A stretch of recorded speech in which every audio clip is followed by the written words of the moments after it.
ভারত সরকারের অতি ক্ষুদ্র ক্ষুদ্র ও মাঝারি শিল্প উদ্যোগ মন্ত্রকের অধীনে শিল্প উদ্যোগীদের সহযোগিতা ও উৎসাহ দানের লক্ষ্যে কৈলাসহর ঊনকোটি কলাক্ষেত্রে অনুষ্ঠিত হয় উদ্যম সমাগম। শিল্প ও বাণিজ্য দপ্তর এবং ত্রিপুরা শিল্প উন্নয়ন নিগম আয়োজিত অনুষ্ঠানে শিল্প ইউনিট স্থাপনে আগ্রহী যুবক যুবতীরা অংশ নেয়।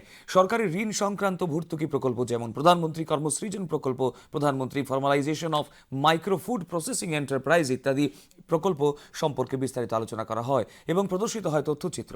খোলা হয় হস্ত ও কারুশিল্প, মৃৎশিল্প সম্পর্কিত 10টি প্রদর্শনী ও বিপণন স্টল। মাস্টার ট্রেনার রাজীব দেব জানান, কেন্দ্রীয় সরকারের কর্মসংস্থানমুখী কর্মধারার বিকাশ ও শিল্প উদ্যোগ গড়ে তুলতে গোটা রাজ্যেই উদ্যম সমাগমের আয়োজন করা হচ্ছে। এই প্রোগ্রাম উদ্যম সমাগমটা রাখা হয়েছে। এখানে এর সাথে আমাদের কিছু এমএসএমই যারা অলরেডি উদ্যমী, যারা অলরেডি ব্যবসা করছেন, লাখ কোটি টাকা ইনকাম করছেন, ওদেরকেও আমরা এখানে ফোকাস করে এনেছি যেন ওরা বাকিদেরকে উৎসাহ করতে পারে যে কেমন করে এমএসএমই গঠন করে ওরা ভালো করে কাজ করতে পারবে।